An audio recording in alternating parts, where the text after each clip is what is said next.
Kneel Before Blog presents Kneel Before Pod.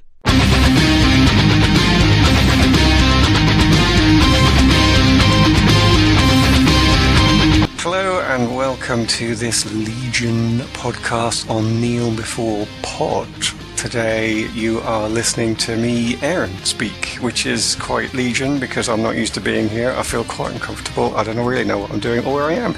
So it's definitely going to be a Legion podcast. And in the reverse of the normal situation, I have with me, Craig. Hello. It seems that someone has travelled back in time and stolen my podcast.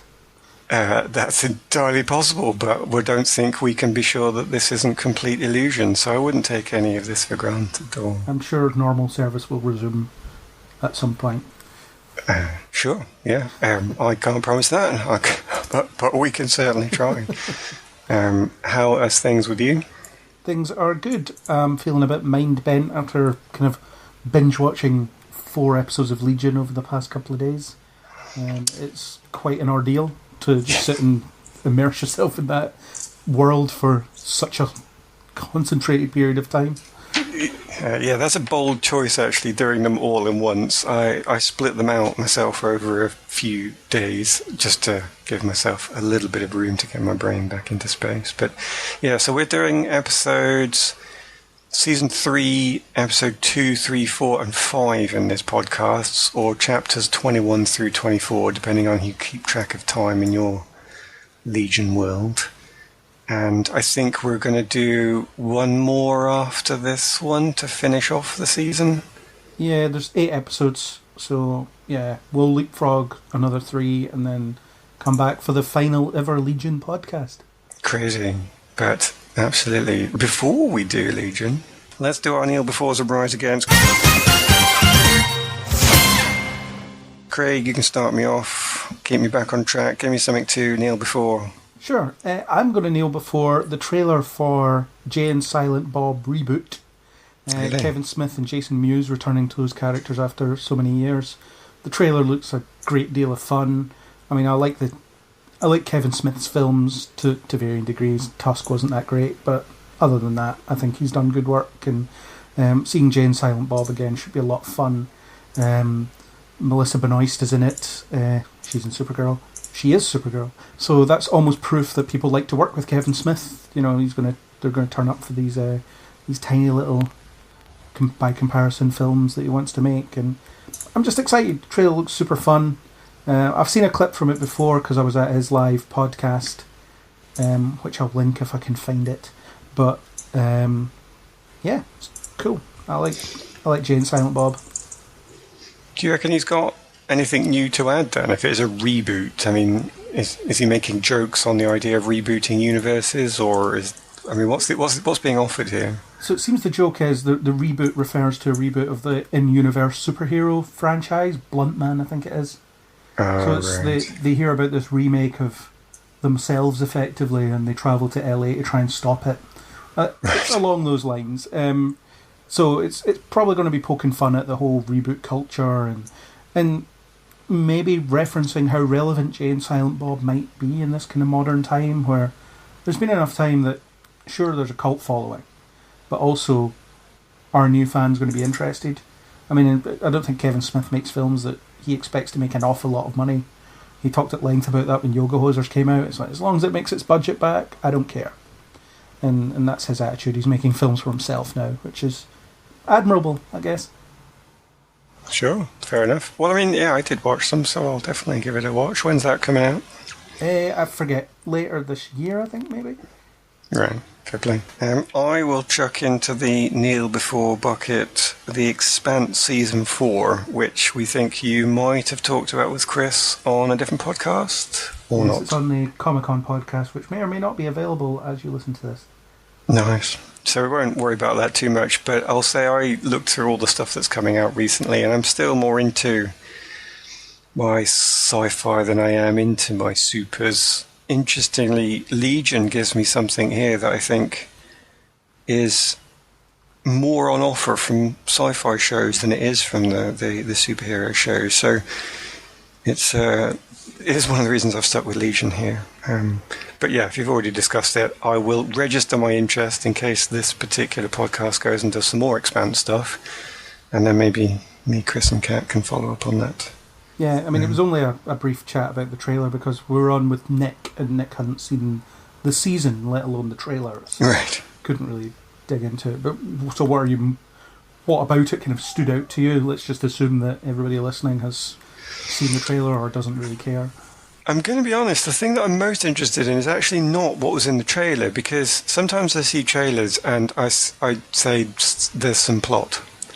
And I don't really know that I'm somebody who finds the characters really cool and want to see more of the really cool characters. It's more that I'm just interested to know what they're going to do it, because Kat said that when we were doing season 3 podcast, Kat said that the books go into a big time jump, and it's actually a totally different setup when they go into when they go through the gates. But this show that's been picked up by Amazon definitely shows us the same. I mean, they're adding new characters in, but it's definitely showing us the same team. Now, I'd actually need Kat to give me the full details because I've never actually read the books, but it is a restart of the show from my perspective. They have done something mind-bending and universe-altering. All the politics has been reset, and you've now got a frontier situation being brought in place of this deep old world politics. So I wonder if they're going to play, what they're going to do with that, how they're going to play with that. And it's a totally new show, and it's almost appropriate that it's actually changed networks, if you will, at this point, because they could actually take it in a whole new direction. So they've managed to do the time jump without doing a time jump. Well, maybe. Yeah. I actually don't know, but yeah, possibly. So I have to say, I'm not sure that I'm particularly interested in what's been offered. It's another one of those ones where I'm more interested in the potential. So you'll have to come back to me on a future podcast to see if I actually do kneel before, rise against, see which way it's gone. Cool. We'll try and set that up in the future or in the past. Who knows? And you've got quite a lot of options now, because you're supposed to be coming back to me and other ones for the ones I left for recall on the previous one. I forget, was that Dark Crystal and something else? So yeah. You've got a big list of follow-up here if we ever need some chat. That's for sure. I'm sure there's plenty of opportunity for Kneel Befores and Rise Against in the future. Alright, okay, well, that in mind, let's do a bit of Rise Against. What is your hated quantity this time? Okay, so I'm just going to... I was going to go with something else, but I'm going to go with this. I don't know, it just jumped in. I'm going to go with The Lion King, the live-action, in inverted commas, remake.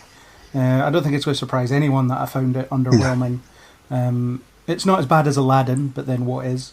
Sure. But it's a completely soulless, pointless waste of time. The novelty of the visuals, which are admittedly amazing, wore off for me within about 10 minutes. So right. After that, I was just watching a poorly paced retread of the original film. And obviously, traditional animation, just like with the original film, it affords you some liberties. You can do interesting setup for the musical numbers. You can make them look dynamic, and you can have lions behave like they wouldn't behave. You can have them emote, facial expressions where you can tell what they're feeling. You can't do that when you're shooting for photorealism. So you've just got lions talking to each other, and you don't really get a sense of how they feel with their with their facial expressions, because they don't have any. They just look like lions. No, I'd expect that to be done in the voice acting and general direction. Even if you couldn't do the facial expressions, you should still have the body language of the lion, as in it's turned away from you and it's looking back, or it's looking down or looking up, and then with the voice acting added on, it should be possible, but...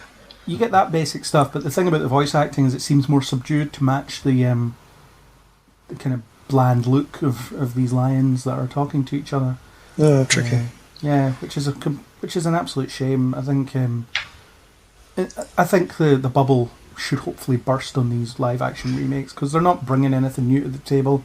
Once again, photorealism is what they were shooting for here, and that's what they did. But what's the point? James Earl Jones sounds super old now. Really old. So instead of being a king in his prime at the head of a pride, he sounds like some old guy that's on his last legs. Oh dear. So, which is not what Mufasa is. And it's not what he is in the film, this version of the film either. No. You know, he's supposed to be oh no, Mufasa's here, we're really screwed now. It's like, no, it's just some old guy. Like, he's just roaring at you and hoping you'll run away. But,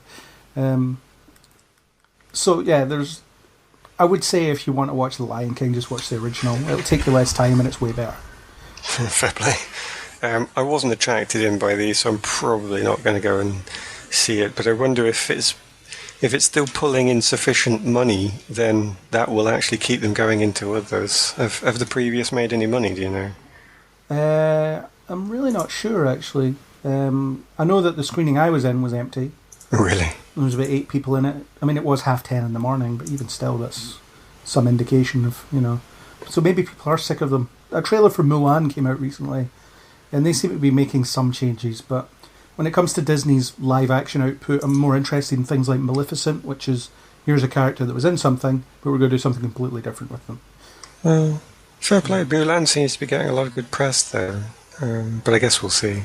I'm less familiar with Mulan, the animated film, than I am with like The Lion King and stuff, but sure. It seems like they're not following the template of the original script so severely in that one, which will, if nothing else, be a decent change, I guess. Even if it's rubbish, you'll be like, well, at least it's not the same film again. Yeah, well, they're going to have to make some serious choices with it if they're not bringing in the, for want of a better word, I can't even think of the word. Cross-dressing? No, I was thinking of the wee little dragon character that's not in it, the mascots or whatever they are. You know, these little sporting ones. If they're not going to be there, they're on track to create some form of much more, not adult film, but you know what I mean. It's not quite so pure comical. It will have some pretty serious themes, even if it's aimed at the family market. So they could actually do something really quite different and impressive with Mulan. But I'm thinking the dragon will turn up. They're just not showing him yet. Mushu is his name, I think. Yeah. Well, I guess we'll see. Yeah. Well, one to avoid then, Lion King, as far as you're concerned. Don't watch it. Watch the original. Buy the original on Blu-ray or DVD, and give Disney your money that way if you really want to give them money. Fair enough. I'm going to go with the Game of Thrones prequel, which is something I have no right to dislike because it's not even out yet, but I've picked it just because I guess I am underwhelmed. I'm not looking forward to it. I don't see any value in it, and all my brain does is find unreasonable reasons not to like it. The latest one I settled on was the fact that the world is a Western world. It's Renaissance or medieval Western background. You know, it's clearly based on Britain in that time period, and yet this prequel is going to. Originally, it was to be set 10,000 years in the past.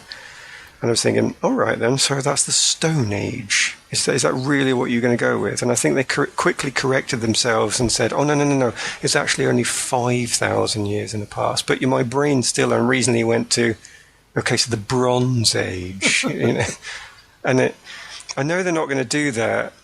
But the real reason it narked me was because they said some really promising things that, based on the end of the last series, just have this dread that they can only screw up. So the really promising things were, we're going to take the stories that are the myths and legends in the main Game of Thrones storyline and show you what they really are, acknowledging the fact that stories get corrupted and changed by the people telling them to suit the needs of the current day. So the reality of history is always completely different. And that brutal reality of heroes actually being villains, but they're just convenient for the propaganda of the day, is a very interesting subject to me. But it does seem to come hand in hand with the idea that you have this changing history, changing culture. You get this development from Bronze Age through Iron Age through all the other parts of history that led you to the current point. That development is an important part of why things change. and they're going to set it 5,000 years in the past in a Western culture. Well, to get that culture, it needs to have evolved from somewhere, because that's how the Western setup was. It wasn't like Egypt, China, where the culture was to try and keep things the same. That's what they endeavored to do. So in order to give me what they promise, I think they have to do something impossible. I think they are going to show us 5,000 years ago people with the same castles, the same swords, the same clothing, the same weapons. They'll just be different people. And I don't know how they're going to convince me that it's 5,000 years in the past and I have reason to believe that these stories have evolved. So it's almost exactly like the promise was for Game of Thrones, the TV series. Here's something that could be this magnificent setup with all these really interesting political challenges, these people striving against each other, mimicking the real history that we've all come from. But actually what it turns into is a bloody, sexy mess full of characters that did things they shouldn't have done for the needs of the plot. And I feel like, well, can I trust them? And the answer is no, I don't feel like I can. So I'm already underwhelmed then, maybe, even if I don't have legitimate hatred, I guess I'm already underwhelmed. Surely that thing you were talking about where legends and myths change over generations and depending who's telling them and depending what their agenda is and whatever else, that only makes sense if you have the context of the person telling the story, and then it's, okay, here's the story he's telling, here's what's really happened. So, but if all you're seeing is kind of what's really happened, surely it will just be a contradictory version of something you might have heard of in the other show. Well, this is the thing. If they do it right, then you will see something that is purely contradictory, but that if you went back and watched the Game of Thrones main series again, knowing it, there could be extra tragedies in there. There could be extra meaning. So where one character in the Game of Thrones that we already know takes an action based on his hero making a choice, and he says, I want to be like that hero. If you then go back in time and see that the hero was actually a villain, you should be able to see some interesting parallels. Obviously it has to be played up because it's a drama. It can't just be random like history might seem to be after it's been Chinese whispered down through the generations. So it should show you a parallel whereby if the hero had actually followed what the ancient character had really done, it might have led him to glory, whereas it actually led him to failure. But in order to get to glory, he would have had to follow somebody that he would have hated, because it's not somebody he would revere anymore. So these interesting parallels through seeing the contradiction should be the most amazing reveals you can possibly imagine, where you're actually dazzled by the levels of multi-layered plot that's coming out, where you're thinking, oh my god, that tragedy is even more tragic because the truth is X, or vice versa. So the levels of detail should be amazing, but again, I don't believe that's on offer because I don't have the trust that they will have put that level of thought into these parallels, into developing a two-layered plot that spans 5 millennia. So I think it should offer you something, but I don't believe it will. Yeah, it won't offer me anything because I haven't seen the original show, so I probably won't watch this. No, well, fair play. Yeah. Are you going to give it a go for an episode or two to see what it's like? Or? Yes, because I have to know. But it will have to get me right from the start because I don't want to go through the pain for no payoff. But I feel like I have to know. Yeah, valid. Right, in my excitement to run away with things, I've got myself all out of order. But again, that's only appropriate for Legion. But nonetheless, shall we now dive into the psychedelic hell that is David's existence? Absolutely. For one of the final times. Final times. Do you, at this point then, wish to give me anything that is without spoiler, or do we need to cut to the chase?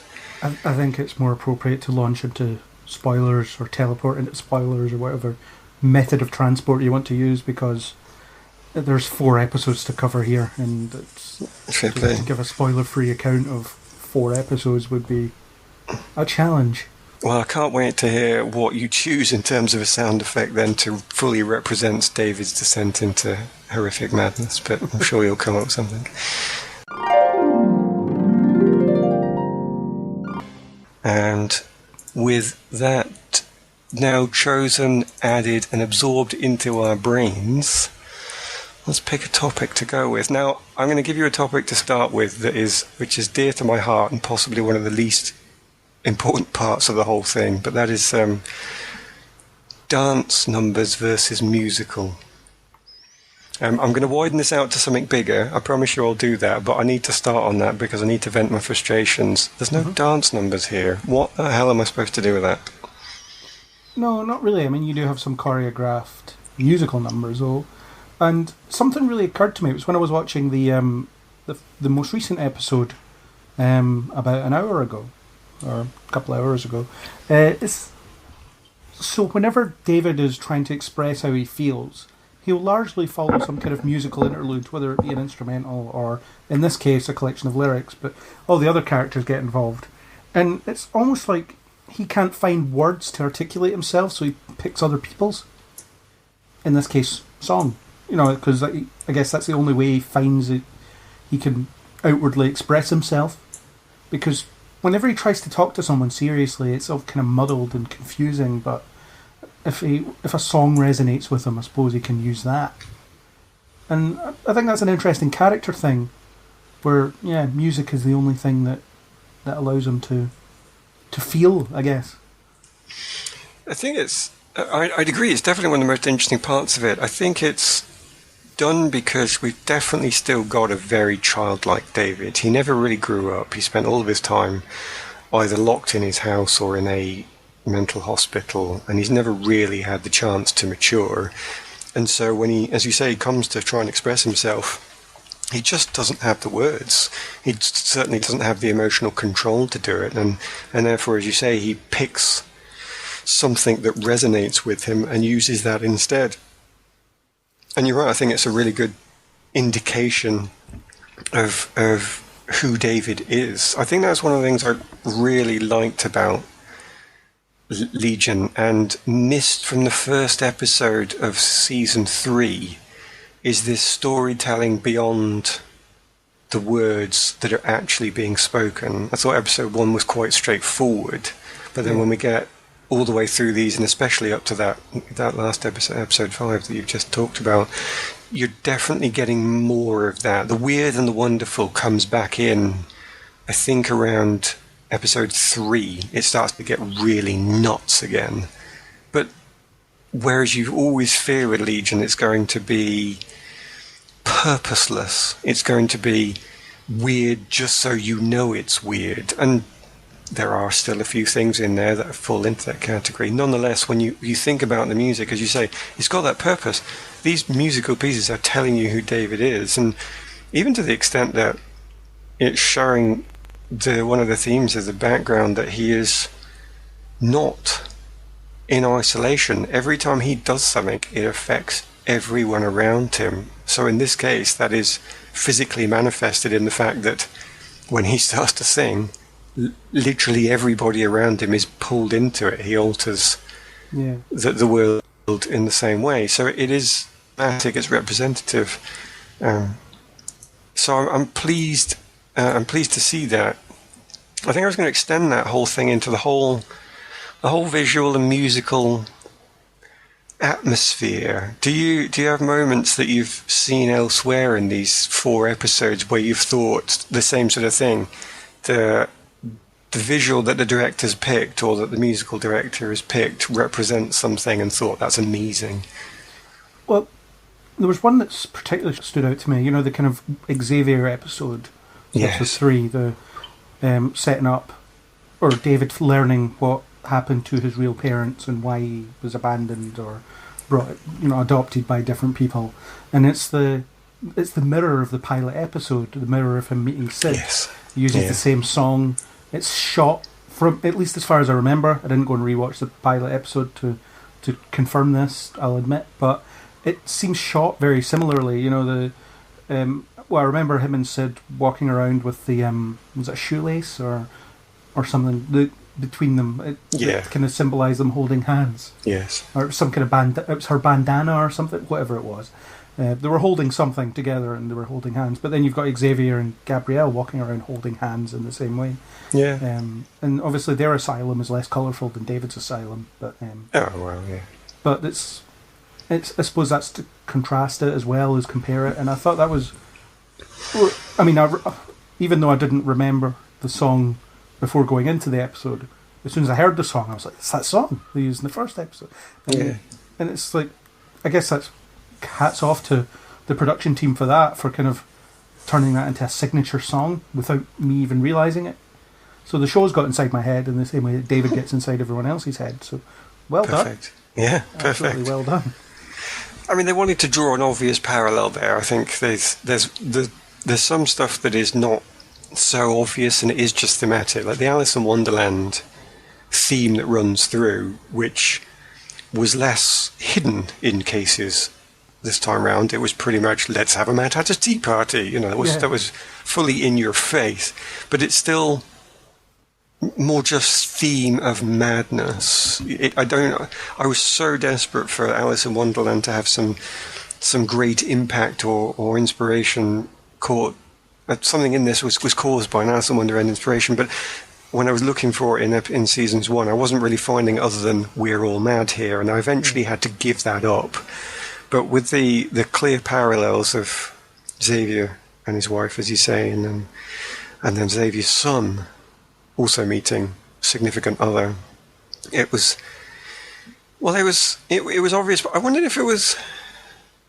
I almost wondered if it was too obvious for Legion, actually. Did it grate on you at all, or were you like, no, this was a really good parallel, I can understand that these people would have suffered the same problems? I enjoyed the parallel, and I enjoyed the reason that they did it. I think I understood why it was, you've got to connect him to his father in some way, and having them have similar experiences is a really easy way to do that. But at the same time, we didn't learn anything about David's childhood that we didn't really already know. We already knew that the Shadow King tormented Xavier and therefore later tormented him. So all you're really doing is seeing the Shadow King get inside David's head, which we already knew, and you don't really need to see it. I mean, there's little extra beats here and there, such as Xavier expelling David, thinking he's some kind of malevolent threat, and there's a suggestion that David is perhaps the cause of his own madness and cause of his own situation because he tried to interfere and was stopped. Yes.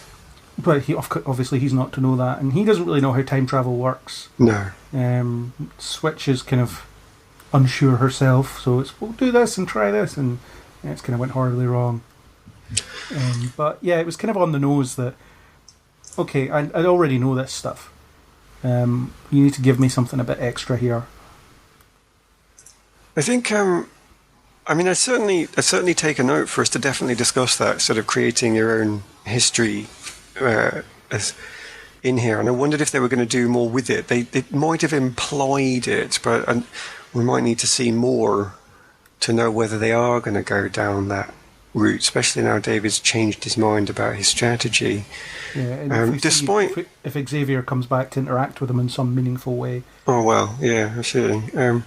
Despite that, though, I am actually going to say that episode, number 3, chapter 22, was probably still my favourite of the set, though, of the 4 that we've seen, because even though it doesn't necessarily tell you anything about David, it did offer you that possibility to think about, is this a time travel loop, and is he going to be responsible for his own destruction?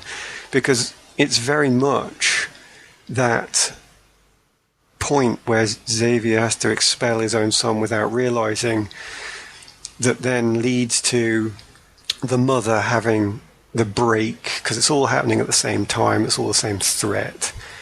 And then it's only then, when he's taking care of his wife, does Xavier turn his back and allow the Shadow King to get into David. Because you have to assume that after that point, Xavier would go into maximum lockdown. He puts his son up for adoption to try and hide him, but you've got to assume that before that, he tries a few mental telepathy defenses, especially because we've seen the proto-cerebro in one of the other episodes. So you've got to assume he would have...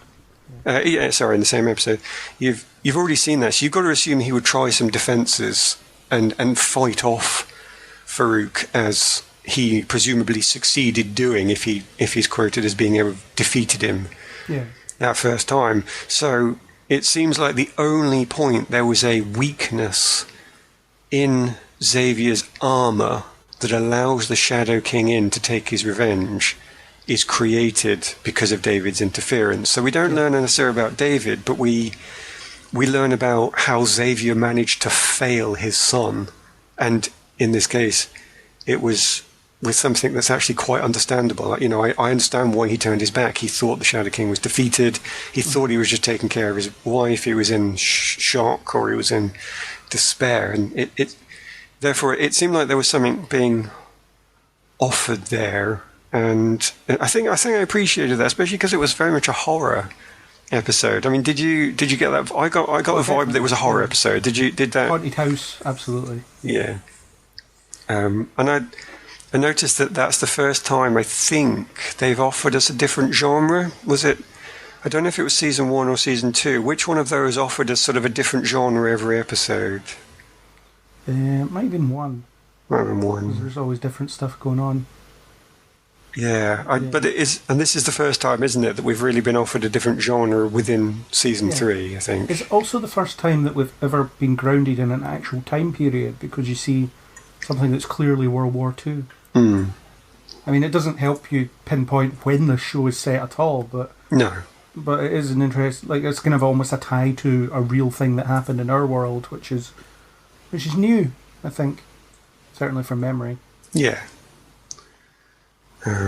But fair enough. Nice to see it. I didn't actually know, again, with episode 1, if they were going to be able to make it Legion again. Sometimes any show, it just has to deal with its own plot, and it loses what it had that was unique in order to resolve its plot. So I was very much pleased to get back into the thing that made it Legion in those previous series, that playing around with genres, messing with your head in more ways than one. And the Xavier one was the most straightforward episode. Well, it was actually, yeah. It's the one where it has a more digestible structure, I guess, than some of the other ones. And I often find myself gravitating to those episodes when Legion does them for some reason. All right, okay. Maybe it is just because it's, okay, I can understand the A, B, and C of this rather than the, okay, we've got A now we've got D later, and we're going back to C, and now we're B, and now here's E for some reason.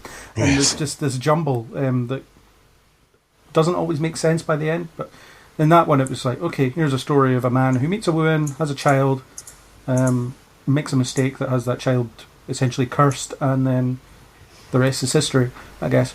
Maybe it's refreshing because it just lets your mind down for a bit. It just gives you a bit of time off to breathe. But I have to say, I do, even though that's my potential favourite episode from this series so far, it doesn't contain my favourite moments. Yeah. Because the other episodes had things in that I personally like to see that I think we'll definitely touch on. But just to say, I actually do prefer to go into the depths of chaos when I'm watching Legion and try and fight my way out. That's actually part of the fun of this show for me. Do you find that too much of a mind bender then? Or do you enjoy it as well? I mean, I enjoy it. I think it's good fun to just have this lunacy play out. And I think we discussed it at length last season, and Chris kind of hit the nail on the head when it might have been Chris, might have been you, might have been me, I don't know. But there's a plug in the middle of the desert. Why? And you have that extreme where it's, why the hell is this here? Yeah, that's what nonsense. Purpose does this serve? It's rubbish. Yeah. Why are they driving around in a hot dog submarine car? Yes. It makes no sense. That's like near here nor there. But when you have things like, I don't know, Ptolemy is now an android that controls other androids and makes dial tones when he answers the phone, and that's like, well, that's just a really weird way of doing something that we've seen before. But it kind of enhances how completely non-human he is, and it's kind of funny at the same time. Sure. So that whenever they do stuff like that, and it's like, oh, I see exactly why you've done that, and here's an interesting riff on something that we see all the time in something like this. By something like this, I mean superhero or just an action drama or whatever. You know, it's we see these kinds of plots crop up all the time, but their riff on it is often very unique. Well, I think that's one of the things I was trying to get to, actually. When I was thinking about the visual and the musical atmospheres that they're creating here, I'd put Ptonomy in with that, because I don't know that Ptonomy has a great use yet in terms of the foreground plot, but what he is being used with is with the visuals, and what he's saying is exactly what you've said. He is there to disturb you. You might have liked this character, and now you think that the situation he's been left in, where he's almost lobotomized and turned into a telephone, as he's saying, and is upsetting. Or you might not necessarily care much about the character, but you're still going to look at a human being behaving like a machine. Like, in fact, like the old 70s films that we used to watch, that was their form of sci-fi horror, where the I think it's in one of the Superman films, where a human being goes into Lex Luthor's cupboard and comes out turned into an android. Am I getting that right? Well, it's kind of Superman 3, the Richard Pryor one. It's not quite what happens, but it's along those lines. But it has that sort of horror element, isn't it? You would not want this to happen to you. Yeah. And it's like the loss of self, which is quite prevalent in this show as well. Yeah. Because you have a lot of memories being removed or altered, or people being fooled in some way through illusion. And we had an entire season about delusion last year. So it's that Ptonomy is like the personification of the loss of self. He has no self anymore. It's all gone. Yeah. Unless there is something still in there, but I've seen no real evidence of that. Well, we might come back to that, actually, because I've got a little section that I've called Robots versus Humans coming up. So maybe keep that thought in your head somewhere, stash it in some dimension, and bring it back out. Put it in my ice palace. Quite. Before I left alone the visuals and the musicals, though, there's a few things that I picked out. Alice in Wonderland, of course, we've already talked about. There was one other one that I noticed. I'm thinking, did this add something in? A theme, a motif, or other meaning? Or was it just there for fun? And I'm just going to scroll through my notes and see if I can figure out which one it was. It was episode 2, chapter 21. It has 2 Charlie Brown songs in it. I noted them, but I didn't have any insightful thoughts about them. It's just an interesting choice, I suppose. I wonder if it's perhaps a reference to... Well, it immediately brings to mind that childlike innocence, which is something that David has lost and kind of craves. But he is still... I mean, he's still a child. Yeah. There's no doubt about it. He is still a child. He has not grown up. And arguably, you wouldn't blame him for that, because he's not been allowed to grow up, and then the circumstances got himself in. You could actually see this as, if it wasn't quite so brutal, an 80s coming-of-age film where a kid is innocent, gets suddenly involved in an adult world, does something horribly wrong, like crashes the stock market, but then, of course, magically in the final act of the film, learns how to manipulate the stock market and puts the Western world back together again. So it's almost following that. I say 80s because that's my connection. I mean, I know this is Legion's probably got a better connection to 70s, but my knowledge of 70s films isn't quite so good. But nonetheless, it's that childlike force that he still is. So maybe that's it. Maybe you're right. It's there because Charlie Brown and, of course, the gang are all kids. I kind of wanted it to be more than that, because the symbol on Charlie Brown's shirt is supposed to be one of the signs of old psychological testing. Yeah. I think it's the one that represents indecision to the extent that it's crippling you. and Charlie Brown, of course, was somebody who was never able to really gain control of anything. And part of me was thinking, all right, so there's just a parallel to Charlie Brown then, is it? Are they just saying that David is a child who can simply not gain control of the world he's in? And especially because Charlie Brown was, what, supposed to, I think he was about like 5, at most 8. You know, these were young kids, I'm sure, in Peanuts. But when they actually talked about the psychological effects of the universe on their childish lives, of course they were adults. And so I'm trying to build a connection through what I'm saying there, that David and Charlie Brown are somehow parallels, but I feel like I can't quite argue it. I don't know if you could take anything I've said there and make it better, but maybe not. Yeah, I'm not sure it was a deliberate thing to make that connection, although the musical choices must be fairly deliberate. I think in some cases I just don't know the song at all, so like, why would you choose that? What does that song actually mean? But so in the Charlie Brown stuff, I mean, well, Charlie Brown doesn't understand the world he lives in. No. Not really.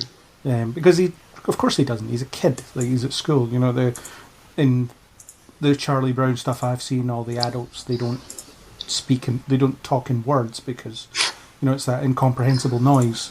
Because that's kind of kids not listening to their elders, I suppose. Yeah. And there's a lot of that with David. I mean, they never do as much as having the words not be heard by him, but he's ignoring them most of the time. And there's a lot over the past few episodes about. So he's the kind of best example of a villain, as in he doesn't think he's a villain. Yes. He sees himself as a good person, and he thinks that if someone just loves him, he'll be fine. But the things he does to get that love from people are horrible. Yes. Because he doesn't. And he thinks he can just wave a magic wand by going back in time and making sure they never happened, and that'll fix everything. But it won't, because he still did them. Yeah. Whether anybody remembers it or not. And that's a very childish thing to want to simply change the way it is. Well, I think it might be the right time, actually, to delve into that a bit further then, because I actually found that to be one of the most interesting things of this series so far is David as a villain versus Farouk, the Shadow King, as a villain versus Division 3, also. It is Division 3, isn't it? Have I got that right? Division something, yeah. Yeah, I think it's Division 3. As them, as a villain. All three of them are presented here at some point, even if not necessarily so specifically in Season 3. If we take Legion as a whole, all three of those are the villain. And I think there's an argument to say, obviously, that Shadow King is still a villain, but also that Division 3 is still villainous in behaviour and intent. But they're all completely different types. And I'm wondering, do you think they've done an exploration there into the different types of villainy, or is it like the Charlie Brown thing where I'm looking for something deeper than needs to be, and I should just shut up and enjoy it? So David's a villain who thinks he's not a villain. Yep. That's pretty well laid out. I think the Shadow King is, I would say he's more chaotic neutral than being a villain. He just doesn't care. Ooh, D&D reference. Yeah. I suppose. I mean, I've heard it in other contexts. I've never played D&D, but yeah. Fair enough. Because he's very self-serving, so he just doesn't care what gets in the way of him achieving his own goals. So I wouldn't say he's a villain as such, because he can flip back and forth quite easily. It just depends if your goal aligns with him at that time, whether he's going to be your enemy or not. And even then, he's working with people who were his enemies before, because again, he doesn't care. It suits his purposes right now. Yeah. Division, whatever, let's say 3, they're not. I think they're more concerned with control, which is probably a reference to the state of the political climate at the moment. You know, with the governments of the world trying to control everything and everyone. So their tactic for dealing with David is, we need to capture him and whatever else, bring him in, bring him to our justice. And it's so that's my take on it. That's what I think those 3 things represent, in effect. But it's interesting now there's no clear hero in all of this. Well, quite. I think that's actually a natural extension from this. We're getting a definite investigation into... Well, I think we're getting a definite investigation into villainy here. And because of that, there's no room for a villain, but it's almost like you don't need one because you're being offered three different perspectives. And normally when you've got the hero, you are siding with the hero against the villain. You're still understanding a perspective, getting on board with it, choosing that side, and then you are, we're totally against the other side. It's them, we hate them, they're awful, they are the villain to us. Yeah. But I think we're being offered the same choice here, where you can take David, I'll go, he's a villain, but he's tragic. As you say, he doesn't believe he's the villain. And because he's a child, I don't for a second say it excuses his actions, because once you're an adult, you have to take control and be responsible for your actions. But equally, you can say, to a certain extent, society does create its villains. And I think I'll put him into that group. He is the tragic villain. Farouk, I'm still happy he's the villain. You say he's self-serving, but to me that is an evil if it's all-consuming. If he has no interest in anything other than needs and desires, then he will, by definition, pay no attention to other people as he pursues them. And he's quite happy to kill. He's quite happy to do what he wants. He's quite happy to manipulate Division 3, Sid, and everybody around him to get what he wants. And then Division 3, especially with a hippie background, where this state, which is a conservative state, and I think we can assume that it's a conservative state, is definitely anti-hippie. If we're going to assume we are in the 70s here, then you've got this very oppressive state. It's making choices. It's deciding who lives and who dies. It puts the rules in place. And even if it says it's for the benefit of the civilians that live here, we have to make the hard decisions that nobody else wants to make. It is an excuse. It's an excuse to carry out evil acts. Even if you say it's for the good of something else, it is just an excuse. You are still killing people. You are still putting people in prison. You are still doing things without consent, which is, of course, a direct parallel to David. So I'm happy that all three of these are villains, but with different perspectives and different reasons as to why they've excused themselves, as to why they're allowed to do what they want. And I think we are being asked to sort of pick a side. Yeah. Which do you think is more? Which do you think is more? Oh, what's the word I'm looking for? Where you side with them? Sympathetic. Do you find any of the three of them more sympathetic, even in terms of need, if not pure idealistic thought? It's kind of the you mentioned the sort of anti-hippie thing with D3. It's the David's cult is pretty much the cliche imagery of hippies, isn't it? It's just everyone's all essentially baked all the time, and they're wearing colourful clothes, and they're all talking about free love and all that kind of stuff. I don't know if I side with any of them in particular. I mean, I do feel sorry for David quite a lot, because I think that you get enough introspection into why he's like that, and there's the suggestion that with a few changes he might have turned out very, very differently. I mean, I like this version of Xavier a lot, actually, and I feel like if he'd raised David, things would have been a lot different, because he would have been a more stabilising influence. And he would have helped him understand his powers and things like that. Because they had reference to the Xavier and Gabrielle were both worried that David would turn out like them. And essentially he's turned out like both of them. So both their fears came true. He's got Xavier's power and he has her mental instability. So so he's got no counter for that.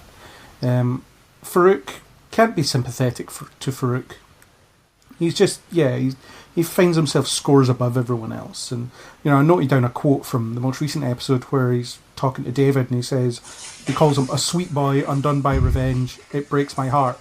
Yes. And then seconds later he says, take what you want, gods make rules. Yes. And that's just, it sums up Farouk in 2 sentences perfectly. It's just that's how he sees himself, and that's how he sees David, and by consequence, he just doesn't care about anyone else. There's not going to be there's not going to be any cooperation after he gets what he wants, because he doesn't need to do that. And I'm never going to side with a totalitarian organisation. No. That's just never going to happen. So I'm not sure where they're going to go with all that and who will be left standing when the dust settles. But I hope it's not D3. And it'll be interesting to see where David ends up. I mean, you don't really have heroes, but you do have victims. Yes. So Sid is definitely a victim. And Lenny, surprisingly, recently. Well, I've definitely got stuff to say about Lenny in this. And definitely Sid. I'm going to bring you back to Sid in a minute, because I've got something... One of the most interesting things about this whole 4 set of episodes is Sid and Farouk. So that is coming at high speed. But just before we leave this triple villain explanation... or expedition. I don't know what words I'm after. My brain is definitely in a mess, by the way. I can't really speak. But I was thinking that David, obviously tragic, and you have expressed his tragedy, especially with his parents, very well there. So that's nicely covered. I think sympathetic there might be the wrong word, and I should have gone for something else. I reckon you could side with Division 3 because we have to make the decisions that nobody else can make. You know, David is going to end the world. They have to do what they're going to do, because they don't, everybody dies. And apparently Farouk doesn't seem to care. He's got his own plan. But I do trust, actually, with Legion that he's got his own plan and he thinks he can carry it out. Even if he's wrong, I trust the writers of Legion, given that they've given us an intelligent Farouk, that he's got an idea of how he's going to get control. He's against David because he lives in the world and doesn't want it to end. Yeah. But Farouk... I'm going to try and link this to Sid, so we'll see how clever I think I am and how clever I really am when I completely fail to do this. But so Farouk, I reckon, is one of those characters that people talk about when they're talking about kids. I remember hearing somebody talking about films once, and they said, it doesn't matter how great your hero is, there's always going to be a certain group, if not a large group, of young kids who will want to be the bad guy. You know, you can make Luke Skywalker as amazing as you want, but there are always going to be a bunch of kids who get a dustbin, put it over their head, and pretend to be Darth Vader. It's just the way human beings are. You know, it's cool to be the bad guy.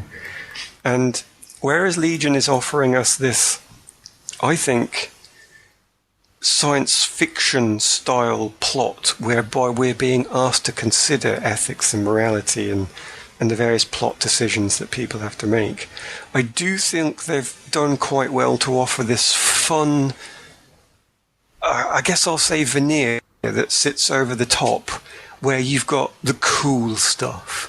And it's the cool stuff that distracts you. When Kerry gets out large weapons that are twice as big as she is and starts swinging them around with perfect efficiency, you're left thinking, it's cool.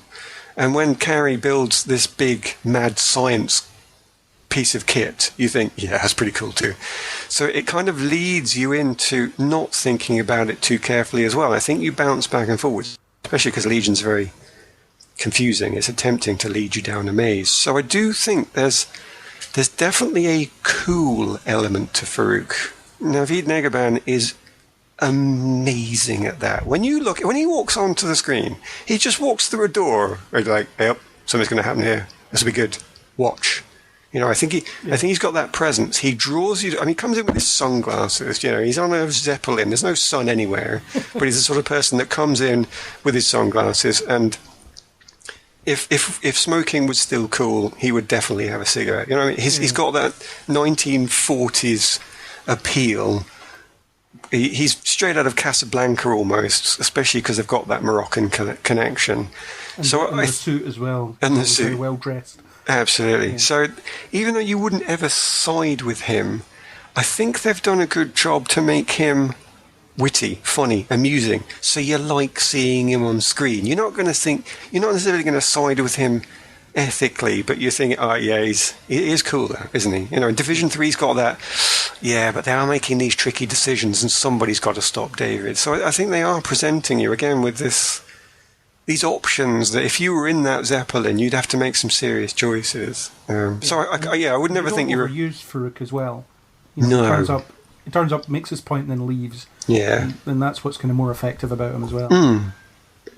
Definitely. So even though he's got that cool thing that distracts you away from making your choices, of course, then he is a serious part setting up the brutal ideological failings where people can almost ruin themselves. And the whole thing is kind of expressed maybe through his character in that way, because he's the one out there who almost set this into motion. So I'm trying to get somewhere clever. You can see him stumbling, you can hear him stumbling, but I'm going to pursue this. I'm going to carry on, because I want to bring Sid back in. With the whole Sid being abused plot line bouncing around the internet, I've got to ask you, do you find that this setup they've got where David has done something where he didn't get consent to be something that Legion has handled well enough that it's actually worthy of being in the plot, and B, because we're in the kind of setup we're in, are you okay with me asking you a question that delves into episode 24's spin on that? So they're definitely setting up the whole question of, can David be forgiven for doing this? Mm-hmm. Can Sid forgive him? Because it is complicated, because she still has, as many abused spouses, certainly in fiction do, still can't ditch the feelings for him. Yeah. She knows that David is terrible for her, but still can't kind of stay away and is still affected by that. Okay. I found her conversation with her younger self, I'm not sure whether Sid was missing the point or whether the script was missing the point. But they referenced the thing that we heard about a couple of seasons ago where Sid inhabited her mother in the shower part. And she doesn't seem to understand, or the writer doesn't seem to understand, that she's the abuser in that scenario. She's doing this thing against other people's consent, and kind of feeling bad about it on herself, or feeling that it's kind of the catalyst for who she is. But there's something that just doesn't sit right with me about her point of view on that, and it's hard to tell whether Sid thinks that or it's the writer's interpretation of that moment that's colouring it. Now that's very interesting. You've actually taken me all the way back around to where I was trying to get to from a different angle that I'd not considered before. Ladies and gentlemen, welcome to Legion. So this is one of the reasons I'm here. I at the moment honestly believe that all this chat on the internet that says Legion is walking backwards into something it doesn't understand is just self-righteous people making sure everybody knows how cool they are and how pro-women they are. And I think they're missing a point here, because I think Legion has earned some trust, and we should let it play out. So I would have voted for Obama for a third term, kind of. Yeah, absolutely. Kind of overcompensation in a lot of cases. Everything you saw the white characters in Get Out saying is pretty much playing out into the same sort of thing here. On the internet. I'm pretty concerned about that. Ladies and gentlemen, I've just insulted a bunch of people on the internet. I would definitely not be giving out my address, obviously, and if I've insulted one of you as well, then I assume you're no longer listening to me. So here we go. Right, let's carry on there into this potential pit of hell. But I think you've raised an interesting point. I think the writers of Legion have done this on purpose. What you've just described, I honestly believe has been done on purpose, and it's, in the last 3 episodes, a potential mirror that's going to be put up against Sid for her to look into and be either horrified or stunned or confused, or actually go more into an anger response with.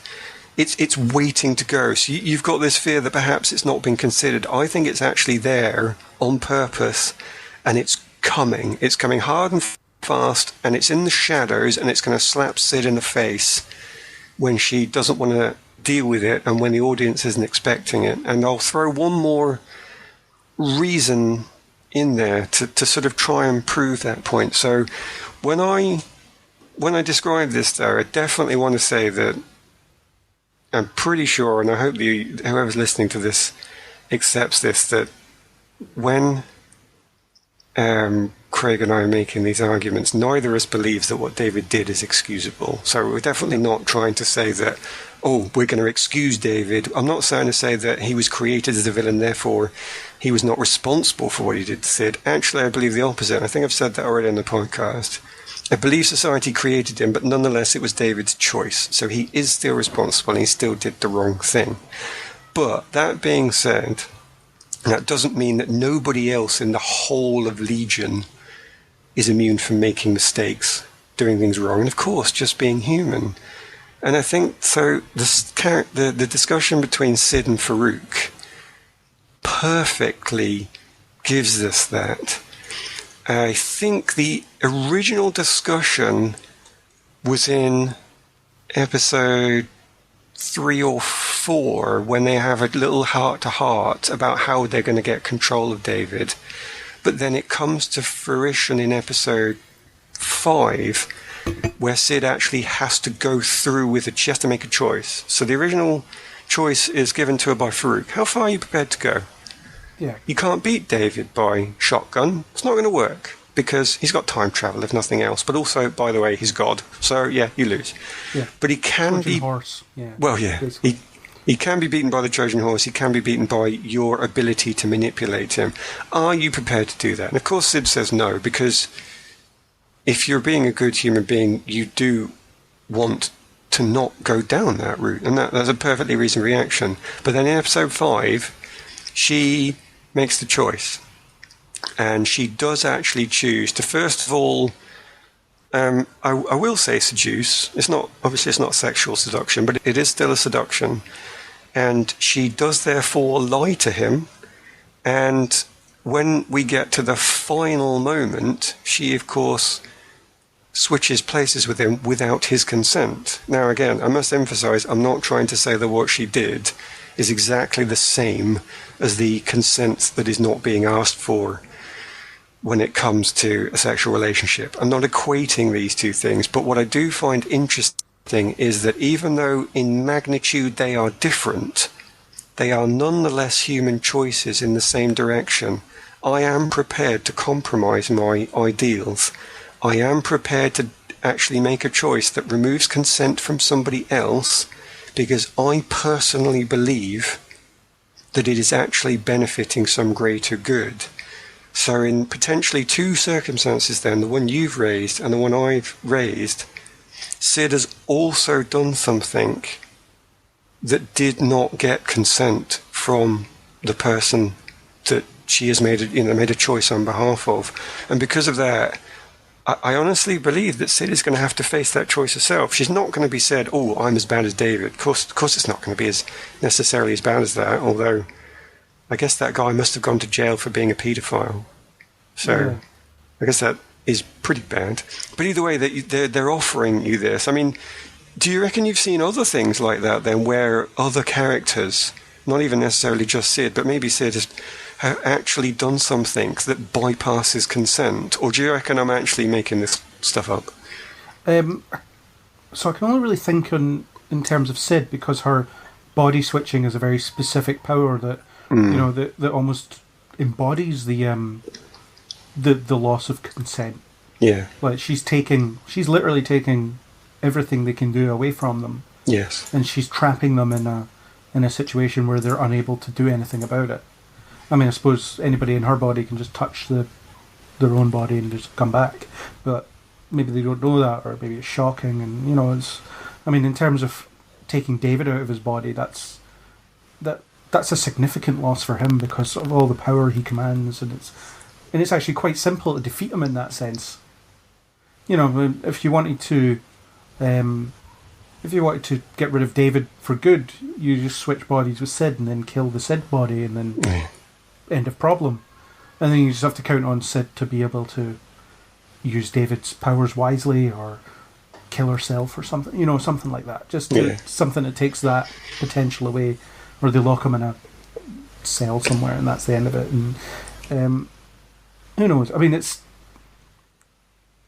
suppose there's a degree of consent or lack thereof in the Carrie relationship because they are sharing a body, and you had that bit where Carrie was like brushing her hair and stuff like that, where he was in the driver's seat of her, which was unusual. So I don't know if that violates Carrie in any way. I mean, he wasn't really doing anything. No, maybe that's a bit more innocent than it could be. I'd certainly put in, though, Division 3 a part of this argument, because by definition, governments take away consent when they say, we are taking this action to preserve the masses. Any time where you say, we are going to kill somebody or imprison somebody without due cause, without following the lines of justice, it's along the same lines. You're actually doing harm without consent there. You are making choices, you are doing things in the name of somebody else because you think it's right. You've not done a full-on democracy poll and said, right, what do we all think here? What are we going to do? No, I'm going to kill in your name. It's for your own good, so you just shut up and get around there. So I think maybe the whole consent angle is a theme of Legion, and maybe we can't necessarily find too many individual moments there, but I think we're being presented it with a theme of the whole series. I suppose Farouk's always at it as well. Well, he is actually, to be fair, because he's been in and out of people's heads over the years and manipulated people into doing things, fooling people into doing things. I mean, arguably what Sid has to do to David isn't her idea. Possibly. She chooses to do it, but the idea is planted in her head by Farouk. She would never have thought about it on her own, possibly. True. So that's the potential other angle when it comes to that. Well, yeah, they could totally do that. What I think I'm still, at the moment though, I'm still happy that Legion is investigating the idea of consent responsibly by presenting us with characters making choices, and characters can make the wrong choice. That is, of course, conflict, and that's fair game. So I think I trust them in terms of where they might be going with this. And we'll discuss how successful they were next time when the show's over, and there's no potential to revisit any of these ideas, so it depends if they conclude that in some way with a realisation on Sid's part. I mean, that's why I said I'm not sure if it's her not understanding or the writer not understanding. Because, fair enough. Because it doesn't give you that conclusion. No. And it's the kind of... There's a naivety to that conversation. Where she thinks that... where she thinks that her younger self is going to turn out like her because of this one specific event, and kind of pities her for knowing what's coming. But you have all that. Oh, will it not happen now that we're having this conversation? And they have the suggestion about, why don't we switch bodies? That'll be fun. Which is your older self and your younger self's body, and I suppose there's the potential for her to go back and make different choices in that younger body. That could happen. I guess they could go down that route. I think, and they've only got 3 episodes left. That would be far too complicated. But you never know. They might do one crazy big episode where everybody messes with it. Well, since they don't have to worry about normal structure, they just throw these things in and without actually establishing anything. And it's just, this is what she's doing now. So it could happen. Well, seeing as you've gone on to that, then that does actually link to the next little heading quite nicely. Maybe you've done that on purpose, and I should give you full credit for that. But let's assume I did. Let's assume you did. Yeah, fair enough. And you can always time eat this bit away so nobody knows otherwise, which is which is the idea of time travel. They've got 3 episodes left. I'm not sure they've got enough time to let everybody mess with time, but they could. But what's your feeling on how they've handled time travel in terms of either the demons, the the atmospheric effects when you've got the skipping of the camera or anything. I quite like it, actually. I think Switch is an interesting character because she has no idea what's going on at any given point. She just ends up in places and wonders how she got there, and doesn't know who's telling the truth. You know, she doesn't know who to side with. Is David as altruistic as he thinks he is? I mean, she does say that she believes that he's a good person. She's had limited interaction with him, and I'm still not sure if David's a good person deep down or not. So they're doing a good job keeping that and keeping that off to the side for now. But yeah, the consequences being physical, so she loses teeth. Yes. And her teeth loosen the further back she goes and things like that. That's an easy way of saying time travel has consequences. And making them have consequences for the time traveller herself is a good, easy way of linking to that. Yeah. It's a clever shortcut. You know, you want to see how this time travel has affected the universe around it? Just look at this. Here's my tooth. No. It's not the coming back to the present day and the Twin Pines Mall is now called the Lone Pine Mall or whatever. You know, it's that kind of grounded in character thing. I mean, as fun as that is in Back to the Future, I'm not going to say that Back to the Future is bad because I love it, but it's a different way of kind of doing the same thing, as far as I see. The Time Eaters, they're certainly a lot better than the Time Wraiths over in the DC TV universe. Okay. They're much creepier for a start. Yes.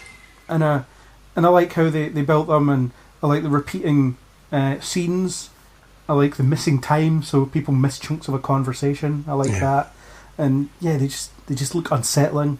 Also like that Farouk is the only one that kills one. Yes. Because, of course, he is. You know, if anyone's going to... He just storms in, brings out a cartoon sword, and cuts him in half. Yes. Job done. Right. And the way they did it with eating Lenny's child's entire life, basically, that was quite a harrowing thing. So Lenny's standing there in this room watching this baby she has just grow up, and she gets a kind of taste of some of the milestones that ends in her death, and she hasn't experienced any of this. And it's a good way of fleshing Lenny out and making her own person without doing an awful lot, because it gives you this tragic aspect to her. And again, it ties into this whole consent thing. David says, do you want to not have that memory? And she's like, well, no, I want to remember this pain. And so, I mean, it's not really a factor in the time travel, but I like how they're doing it, and it's simplified in terms of here's the corridor, and in almost every episode Switch learns something else about her power, which is good because she's just learned that she has it, really.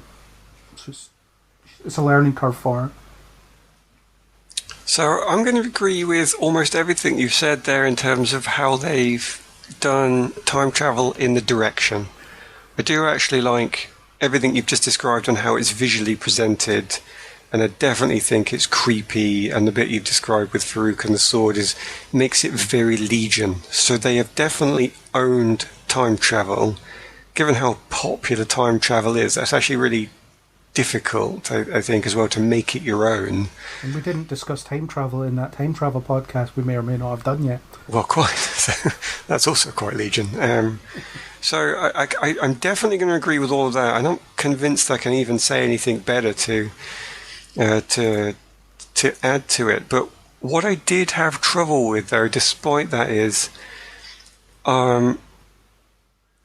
I don't honestly believe enough happened to Lenny to give her an emotional connection to that. She saw a baby, she saw a young woman, she saw an adult woman, and she saw an old woman. And I don't know that I've seen enough of Lenny to say that an emotional connection is possible. I would say a human being is more likely to just be really confused by that. Because this whole idea that you can say, there is a baby in my life, I now love children and understand everything about children and love everything children, and I'm completely changed. And unless you've been a mother and a father, you couldn't possibly understand the depth of my emotion. I actually found it slightly cheap for that reason, because I honestly believe when presented with emotions that severe in such a short space of time, you don't process it that well. You don't understand the loss. I think you just get hit so hard that you haven't got a freaking clue what just happened to you, and you come away stunned. So I thought it was actually too short. I think intellectually it made sense, but I didn't feel it. And that was a shame for me, because everything else that I've picked up out of Legion, I got the feeling for it. And I think if I'd have seen Lenny's new romantic partner more often, if I'd have seen more development between them, if I'd somehow observed Lenny developing a growing connection to this baby growing inside somebody that she'd come to really care for, then I could be on board with that. But it was more, Lenny is involved with a woman. Lenny is involved with a woman that has a baby. Lenny now understands everything to do with babies, love, emotion, and everything from her past that she didn't really get before. And it was, oh no, you've just written that on some cards and asked me to read them, rather than really showing me any development from Lenny. I'm asked to just believe that, not see it. And there's a real problem here, I think, with characters that are being used and well and not well. And I feel like I want to bring that into this discussion because it's going to be a key part of it. I think Lenny's not been used. I don't think she could be used. I think Ptolemy's not been used well. Because even though you've said everything about what they've done with Ptolemy, it doesn't really give me any development for him. He's just a plot device. And Lenny's a plot device for David to see something that he doesn't like. And on the time travel bit as well, I can sort of believe that Division 3 are big enough to have a time travel problem panic reaction code that they can refer to. And yes, we've actually put precautions in place should somebody ever mess with time and start eating it. Yeah, we are prepared to that level. I can kind of buy that. But then is that not referenced at one point? It's you must have a plan for this, and no one really answers. But it is just a throwaway comment that just links into this because the plot needs it to. They don't build it. They don't show people developing lots of things over lots of spaces of time to account for every possible solution. It's just given to you again on a bit of card for you to read almost, and you're asked to accept it. The reason this stuff really bothered me in that episode is when Carrie uses that plot device combined with a very, very convenient eating of time that allowed him to immediately get to the Zeppelin.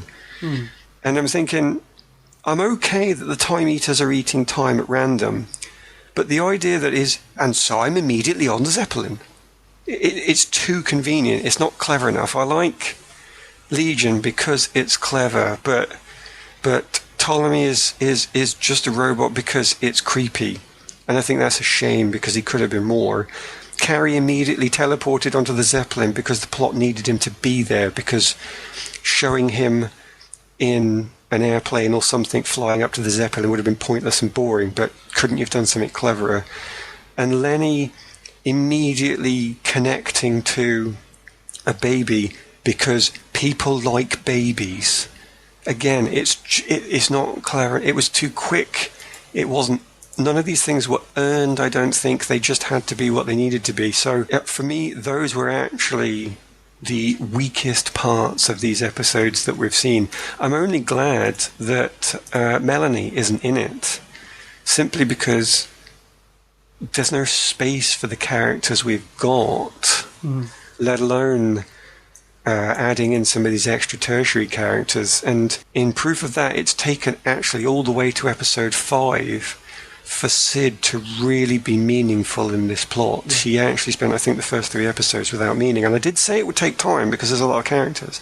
We spoke about that in the first episode. But if it takes 5 episodes to really get someone as central to the plot as Sid into the limelight, you're almost better off not having Lenny, not having Ptolemy, because I really don't think they've been used well at all. I mean, now tell me how wrong I am and how you've really loved all of these things. So you like Lenny, but what about the other ones? So I'm not going to say you're wrong, but on the Lenny thing, So you saw it as the kind of immediate connection. I saw it as the lack of connection was what bothered her the most.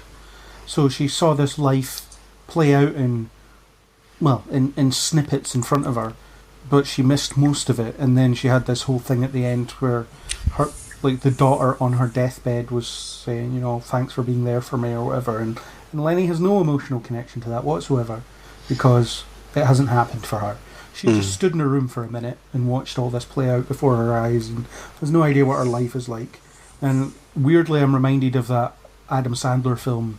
I mean, I never thought I'd see the day where I'd reference an Adam Sandler film. But I have seen this one, Click. The premise is he gets a remote control and he's able to do things, you know, to speed up his life and whatever. So he speeds through the boring parts. But it turns out speeding through the boring parts means he misses his children growing up and all that kind of stuff. You know, it's a tale about relish every second of your life because it flies past in an instant, that kind of stuff. It's not a complicated message. No. But this is almost the opposite of that because she has no chance to, or she has no time to savour any moment because they're all fleeting and all flying past her. I don't know how that will inform her in coming episodes, if it will at all, but it was just an interesting new thing for Lenny that we'd not really seen before. And Aubrey Plaza can seem to turn her attention to anything and make it kind of work. Oh, yeah. She's that good. Autonomy, yeah, I mean, he's a function of the plot at the moment. He has no character. He's away from whatever he was. He's not himself anymore. I mean, he is the representation of Division 3, I guess. Yes, he is. Yeah, he's he's the one that makes it all happen and whatever else. And yeah, there are some questions lingering about what happens if the Time Eaters decide to eat like our whole lives and then we can't stop them because we never existed? And it's like, well, yeah, what if they did that? And why aren't they doing that? It's maybe because they're forces of nature and they only eat whatever they have to, or they only retaliate when you annoy them. I mean, who knows? But you had that image of David trying to cross the room to fight them and kept getting sent back, which was quite funny. And that just kind of shows you how casually I suppose that's a defence mechanism for them. Yeah. You know, they're only eating that time because that's the time that's a threat to them. The rest of the time they just pick away at things that don't really matter. So it's things like, I'm on the bus. Don't need to remember that. It's a bus journey. Something like that. I don't know. It's almost like a Doctor Who villain when you think about it. Yeah, it was actually. Yeah, the Time Eaters. They can't do it in Doctor Who now because they've done it here. Unless Noah Hawley goes and does Doctor Who one day, which I'd be here for. It has to be. Yeah, it would actually. So yeah, I think you're right about autonomy, but certainly I looked at the Lenny thing differently to you did. How you did. And that is going to be one of the beauties of Legion, actually. So to come back to, I hate having a negative note hang in the air, because when I say something I think, I don't like, I feel like it almost comes across as the only thing I've said, and I know it isn't, but to sort of cleanse that palate, one of the things I do love about Legion is that it is giving you these discussion points, which is something I feel like I don't get from the other super shows. Not that makes them awful, but it is something I'm looking for. And in fact, one of the reasons I quite like the podcast like this is because you can actually get somebody else's perspective on it and think, that is interesting, I didn't consider that. And in fact, I'm actually going to go back and watch that episodes and see if I can see what you've just described in... Or just that scene, yeah. I'll just watch that. I'll just watch that parts of it and see if I can see it, because what you've just said makes a hell of a lot of sense, and I could see that being something that awakens someone's thought processes. It's not that she said it's not that she necessarily felt those things. It's just that maybe she realised that she should have done, or it awakens this intelligence that goes back and analyses it. So I quite like that, actually. I'm going to take that on board and go and watch it again. Which is also a good thing. If a show's got something that makes you think that you can get more out of it on a second viewing, I think it's really past a grade. So I'm quite pleased to hear that. I'm going to say thank you for that insight. Oh, there we go. Something useful happened. Right. I'll take Ptolemy back there. I don't know if I said I'd come back to this or if I just thought it, but it seems we've brought Ptolemy up, and we've mentioned him in the previous context of epitomising the loss of self. I really found that to be an interesting comment that you've made. Now, I've kind of just quickly listed it under my robots versus humans heading that I wanted to do something with. I kind of didn't really know where I was going with this, other than, see, we started out with this potential theme. Humans good, robots bad. Division 3 robots, Division 3 the Admiral, Division 3 Ptolemy. Ptolemy's taken the place of the Admiral now because, again, we needed somebody in that spot and it has to be done. But we've said enough about Ptolemy not having much of a use. But definitely they were presented as Division 3 robots, bad guys. David, potentially good, potentially human, potentially nice. And of course that line has been blurred. And the robots versus human arguments also seem to vanish for a few episodes. But then it comes back in at a really high pace in episodes 5, where Switch is now potentially a robot, and therefore this whole idea of robots bad, humans good gets really complicated for herself, because who knows if she even realizes she might be a robot. Yeah. And obviously, yeah, Division 3, are they good or bad? David, are they good or bad? So I've got kind of two questions to ask her in this. Take whichever one you find more interesting. Hopefully you find one of them interesting, which is, has the robots versus humans thing vanished completely, or have I just kind of missed it because loss of self is actually a theme throughout, and therefore I didn't need to see it so blatantly because I'm seeing it as just part of a larger theme of loss of self? Yeah, I think it's changed rather than vanished. I think we had very definitive robots versus humans in previous stuff, especially when you had all the machine soldiers or whatever it was in prior seasons. It's sort of changed, so it's more about the people becoming robots now, or being corrupted by them. I think, because Ptolemy used to be human, now isn't. Switch may or may not have any humanity left. We don't know. I think it's changed, and since we're not sure who to side with, but we definitely want David to not destroy the world. Yes. Because the show we watch takes place in a world and we'd rather not see it gone. Yeah. I guess you're forced to... Not forced, but you're encouraged to side with the robots in that scenario. But there's enough humans around as well, so... it colours the issue when you've got Carrie and Kerry kicking about. Farouk even, he's not strictly human either. But I suppose it's robots versus mutants rather than humans. Maybe. Because they are mutants, which are, it's a form of human. But well, do you reckon it links into some... I mean, nothing has to be so clear-cut. I mean, Legion isn't built to be black and white. It's built to be shades of not even grey, but psychedelia. So clearly it's not supposed to be so easy for us to pick out. But does this all link back in then to Sid and other characters? I'm specifically thinking Sid because she was challenged by Farouk and who gave her that choice. Are you prepared to be the Trojan horse and betray David from within? And to do that, you're going to have to compromise yourself. You said you did not wish to do this, but when it came to the crunch, you have chosen to do it. So it's related to loss of self because you have chosen to give up what you thought was your ideology. So are those things related, perhaps? Well, I think everything has to be related because... Otherwise, why is it part of the story? Sure. You see lesser examples of storytelling where it's like, why the hell is this here? Yes. Why are you bringing this up now? What does that tell you about anything? But it's the people, I guess, choosing to lose themselves, which is quite interesting. Okay, sure. It makes that choice to compromise herself and take David's self from him. And the interesting thing is they don't frame it as this is revenge, this is what he deserves. Yes. It's I don't want to do this. Yeah. And they even have that conversation prior to Sid doing that where she does seem reluctant and she's almost trying to get through to him, and it's again the abused spouse thing. But maybe I can change him, maybe it'll be different this time. So did you believe that, actually, just to jump in there, because even though I considered that she might be tapping into real feelings, I honestly assumed that she was being a good actress and that she didn't really feel it. I think there's a bit of both. I think she's probably looking for that goodness within him that may or may not be there. Sure. So it's almost like Farouk's plan is the last ditch effort that she doesn't want to go for, and she's looking for a reason not to dig into that.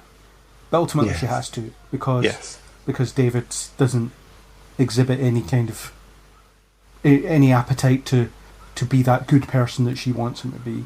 And I suppose that's manipulative in itself, that she wants something from him that he might never be able to be. Yes. I mean, she doesn't force him to become that, but it's that unrealistic, maybe he will be that, or maybe he can be that because I want him to be that. And, well, what about what David wants? I mean, this is all about what David wants, in fairness. But if they are to truly be a couple, and if they are truly in love with one another, then each of them have to consider the other.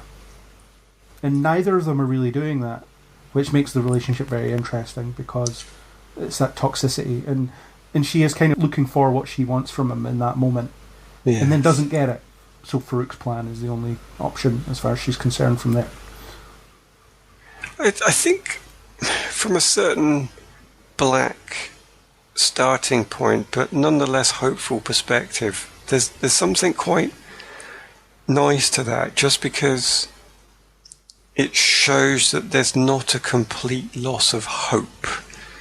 And it's actually something that I find very difficult in some of these shows where everything is so bleak and so horrid that when there's no more hope, you're thinking, oh, should I really be watching? Can I really stomach this? You know, am I actually going to get anything out of this? Now, I think with Legion, I probably would still watch because there's a lot of interesting questions to consider, and it's actually got some good debate here between the two of us, if nothing else. But maybe that wouldn't quite be enough.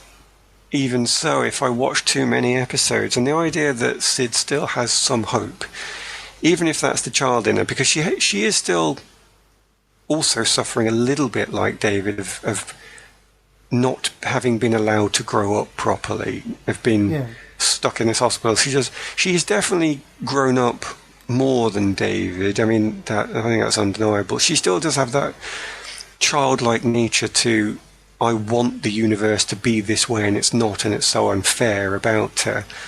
And the idea that is also partnered with still a little bit of childlike, I just wish it would be better. I just wish Mum and Dad could get back together. I just wish this person hadn't died. You know that it's nice to see that hope is still there. So yeah, maybe I'm attracted to that and want it, even though I feared that she was just acting. The ending has to be more interesting than defeat David and save the world. There has to be some kind of catharsis for David as well. Because it is his show, it can't just simply be he's brought down. You know, he has to realise that what he's doing is wrong, or maybe he makes a decision that, you know what, I hate the world, I'm just going to end it. Yes. Or I'm going to reshape it in my own image, or whatever. But however he ends up when this show ends has to kind of flow from what they've established about him. If it just ends with they win and stick him in a cage, that'll be horrible. Yeah. It just won't work. And yeah, so there needs to be something there. Nobody can really win though, can they? Because I think it's because we started an argument of, well, they're all villainous in some degree, and even if Sid and Carrie aren't villainous, they've aligned with the bad guy. They've chosen to do that, and Sid has compromised herself by, even if in only some smaller ways, by choosing to trick and take an action against David that doesn't have his consent. They've all gone down that path of darkness to some degree.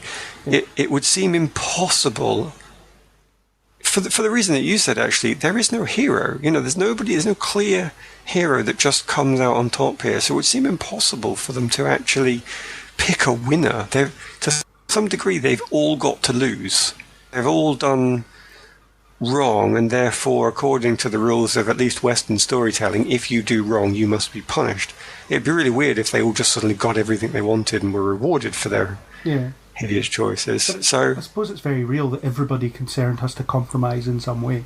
Yes. You know, there'll be a resolution And it probably will be that the world doesn't end. Yeah. But what does that mean? What does Farouk lose in order to make that happen? Yes. What does David lose?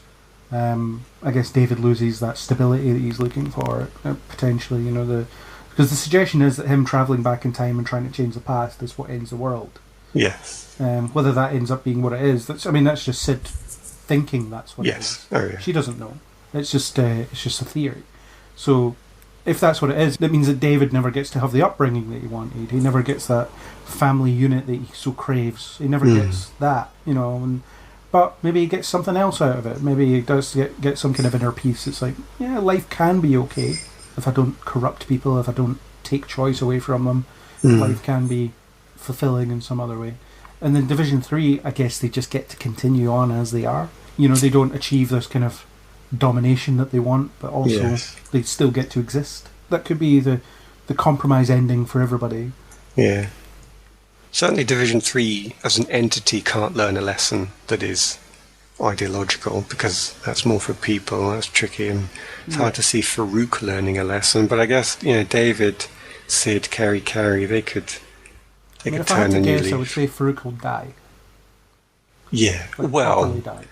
Or be defeated like Xavier defeated him and ends up on the astral plane. I mean, I know if they're not carrying on, they don't need to preserve the character, but they could leave it as some form of metaphor whereby David defeats the demon within, but we acknowledge that you can't kill the demon within you. I think I'd prefer that. I think I'd prefer Farouk to be defeated, but it be a metaphor for everybody's darker self, in such that the best you can hope to do is take control over it. So maybe David reabsorbs the Shadow King, and it's his constant battle forevermore.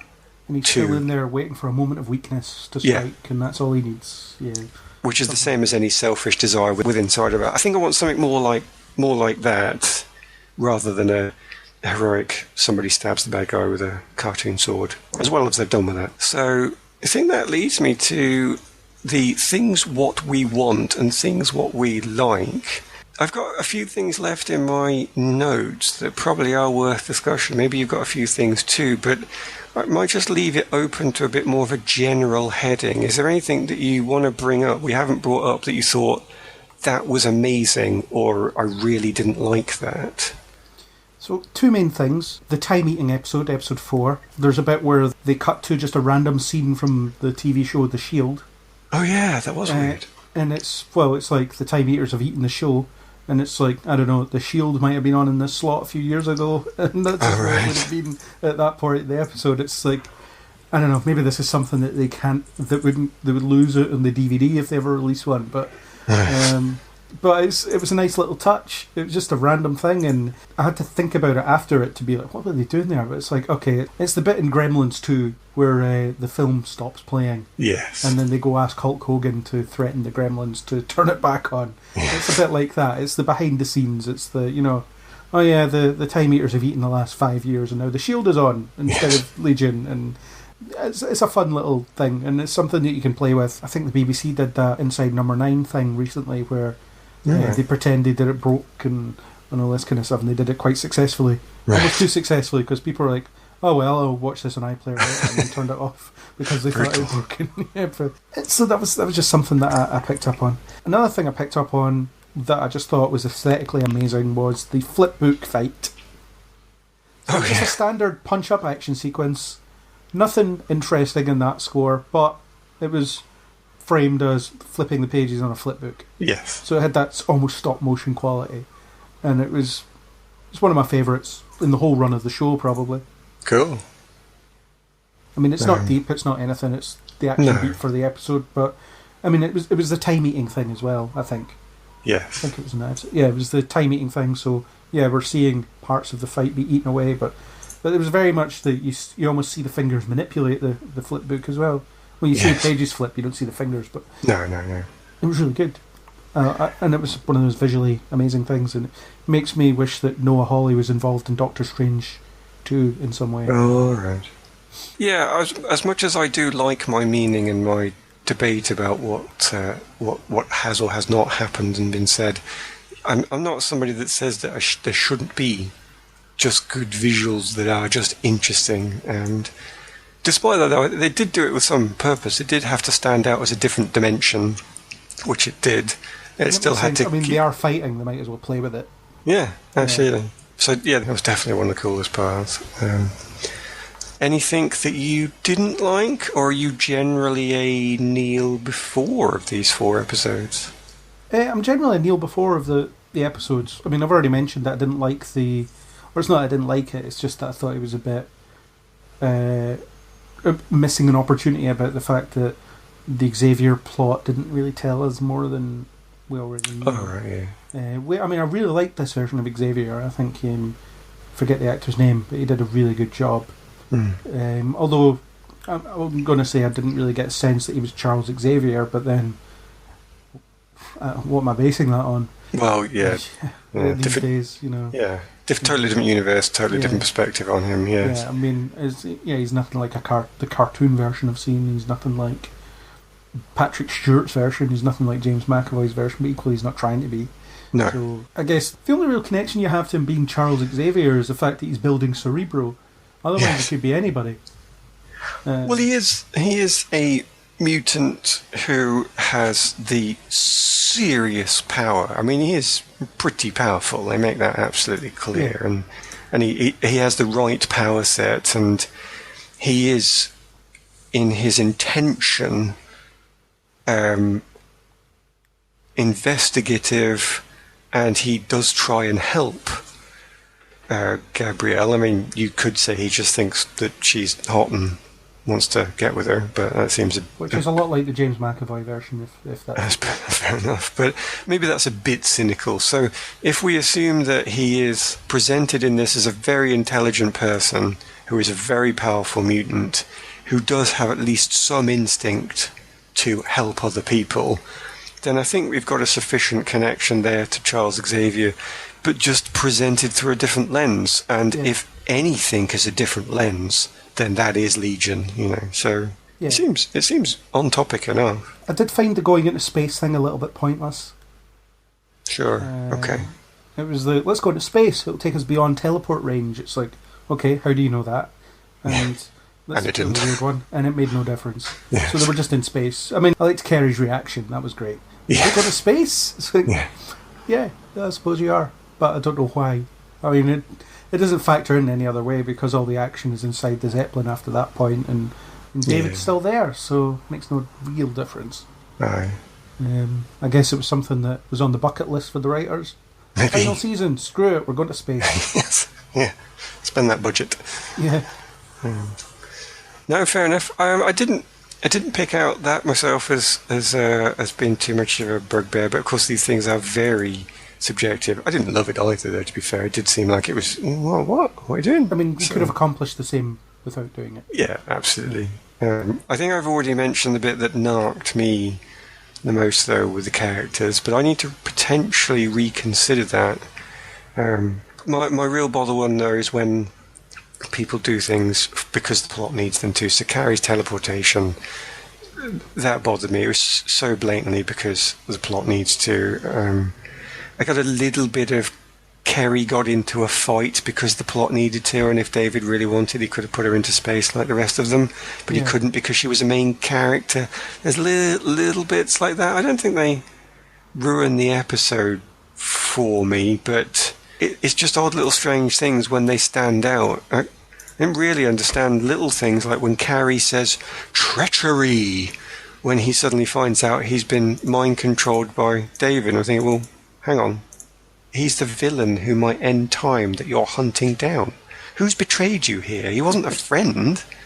But it felt like somebody needed to get a Shakespearean line in there, and they thought it sounded cool, and to me it sounded completely out of place. So I can't say as I didn't find a few things were a bit because they needed to be, but generally speaking, I'm going to go kneel before on these 4 episodes as well. And what do I want to bring up? I wanted to bring up power levels. I felt that the power levels were done really well. Xavier's power level, totally believed it. I quite like the skipping casual maneuver where he just touched his forehead, and then you saw the the mental blast that just kicked David back into his own time.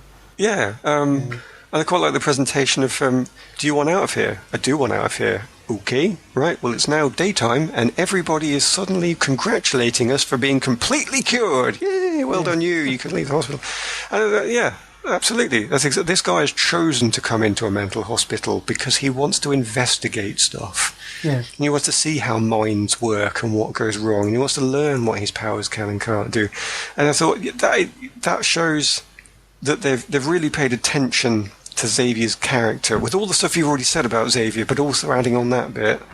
They've really thought about what he can and can't do and what that would mean for him. Farouk, yeah, he's in there as the consultant. Oh, you want to defeat time demons? I can totally do that.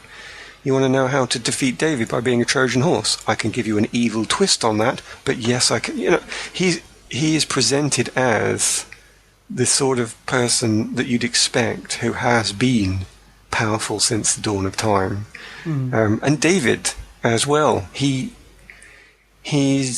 locked out of using his powers only by a force that he can have no understanding of, the time demons.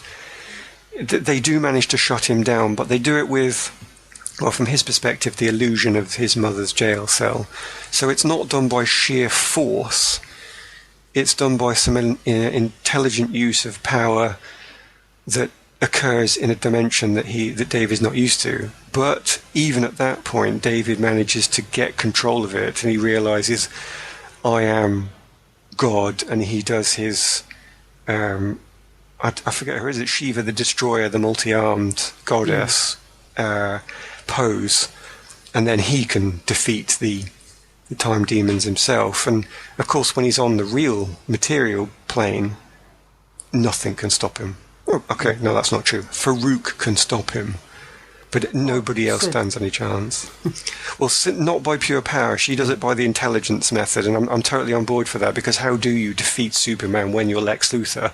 Yeah. You talk, you have an idea, and you build a trap, and that's cleverly done. So ultimately, I think the power levels of all three people, who must be really difficult to write when you have simply got, do they call it, I forget what they call it, is it Omega level mutations? Yeah, Omega level mutant is the term in the comics, yeah. And certainly, I think David is and Farouk is. I don't know if Xavier is supposed to be, but either way, they've got two of them in there, and that must be difficult to write. Yeah, I don't think Xavier is quite Omega level. But he's pretty high. Yeah, he's supposed to have the most powerful brain in the world, but I think he's just more practiced than other people are. Yes. So David probably is not as good a telepath as he is. No. Because he's not had that practice. He doesn't understand that power and how it works and things like that. But in terms of raw power, David is as big as it gets, I guess. Yeah. And the fact that he's quite insane. Yeah, well, yes, indeed. I had down that he refers to himself as Legion for the first time in the most recent episode. Does. I didn't think that was earned, actually. It's suggested throughout that he's got multiple personalities, but you know when you were talking in episode 1 about how you really like to see there were 2 or 3 Davids. Yeah. I've never had any impression before now, though, that there were 1,000 Davids. So maybe that was a bit unearned, but they have to ram these things in somehow. Yeah, it was a bit weird that he suddenly goes and calls himself Legion. I think they had other declarative sentiments that were better than that. Yeah. The "nothing that hurts me is real" sentiment, for example. Yes. That was, okay, this is him believing in the hype a bit. Yeah. And maybe there's transitions to the "I'm an army inside my own head" kind of thing, but not in the space of a single episode. It's a bit soon for that. I don't know. But yeah, we've seen multiple Davids pretty much since season 1. Yes, that's right. The Shadow King version of him, the version that's stuck in the ice prison, the version that's all sorts of different versions. All the alternate universe versions. Yes, arguably they're in his head because he's aware of them. And, fair enough. Yeah. But again, they would need to maybe more directly address that than they did, and maybe they will. I mean, we still have 3 episodes. Well, I wonder if I don't know what the setup was from the production. Did they get the 8 episodes that he get the 8 episodes that he wanted, or did he want 10? And so some of these little things that I've said I didn't feel like they were earned just kind of fell through the cracks. I'm not sure, because last season they were gifted an extra episode, which I thought was weird. But this season, I don't know if they asked for 8 and got 8, or just given 8. You know, but it might be okay, we want to finish this show because, you know, Disney are about to pay for you, so so here's your 8 episodes, finish this off, and then we'll never speak of this again. Kind of thing. Which is a shame. Yeah. Well, I mean, I think if we were going into season 4, 5, 6, 7, it'd be too much. You know, it's a distinct story that has to have an end point. Yeah. Otherwise, it'll just. Otherwise, it becomes ridiculous instead of delightfully crazy. Yeah, I don't believe that this was the plan all along. I do believe that they have the milestones mapped out, and they had stuff or alternative stuff that they maybe wanted to try. Sure. Because I think that we discussed this in Gotham at one point, maybe offline, but it's the idea that they had, I don't know, 7 seasons mapped out before they even shot the first episode, and it's like, okay. Having some idea where you're going is a good idea, but you also have to react to how the show's being received. Yeah. You have to react to how what the network thinks of it. You've got to react to all these things. Yeah. Because in the same interview they said, "Oh, but we put more of David Mazouz in because we like him." It's like, well, you haven't really planned it, then, have you? No. It's so. I don't think Noah Hawley's ever come out and said, "Yes, we've got 6 years of this planned, and every single minute of every episode is meticulously laid out." It's not like that. I think they're coming up with things that suit the things they've already got, and they probably had some idea of where they might have wanted it to go, but there's room for diversion in there, because I think that there'll be, surely between seasons, it's here's what the fans are saying, here's what detractors are saying, and, you know, here's some improvement ideas that we might be able to take on board, and things like, you know, that's the nature of entertainment now. You know, your audience, I mean, it is. Ignore them if you want, but that might be foolish, yes. Well, it depends. I mean, some people are just like, I want this because I want this and I won't accept anything else. And it's like, no, you don't understand how storytelling works. You don't understand how, you don't understand these characters. You know, you want this character to pair up with this character because you think this actor is attractive and this other actor is attractive. So therefore, these two characters should pair up. But no, it makes sense for none of them. I'm not saying anyone said that about Legion, but no. You know, you'll have the David Kerry shippers out there, I would imagine, but that would never happen because it makes absolutely no sense. No. As an example. Yeah. I feel like they've got a plan, and I feel like the plan has changed over the years from what it was before. Whatever that plan was, we'll never know because this is all we're getting. Correct. And the thing is, as long as it doesn't make us think about what if they'd went with some of their other ideas, then we'll be doing well.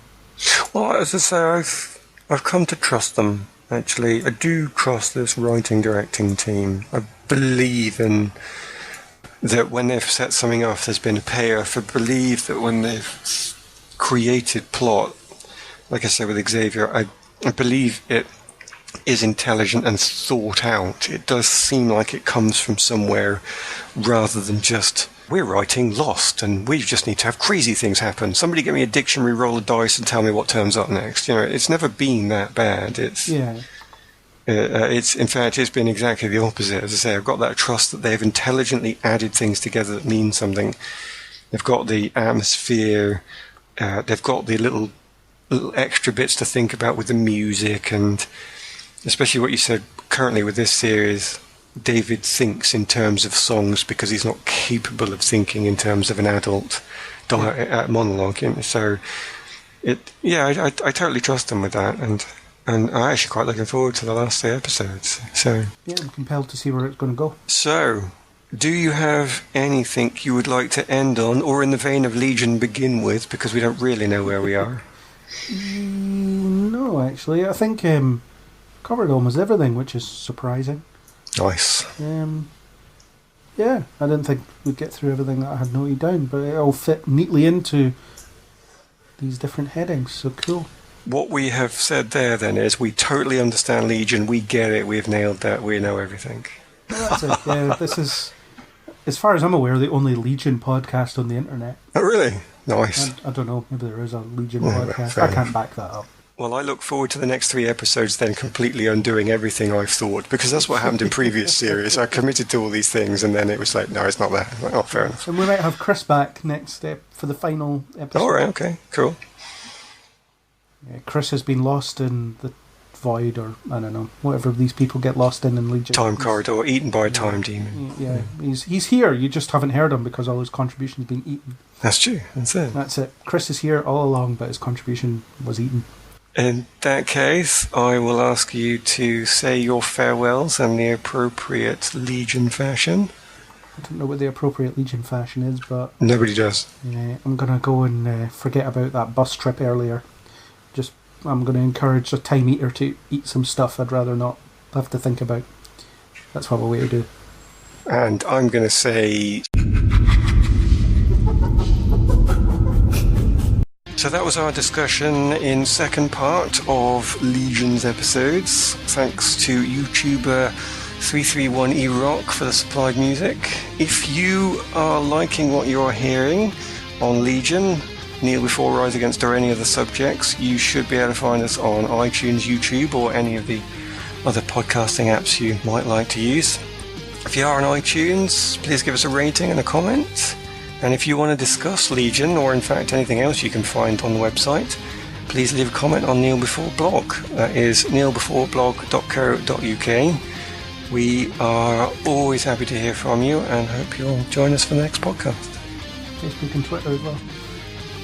Oh yeah, just add that in. Can't say that now. Leave this in the podcast. Just put that in. It's me just invading.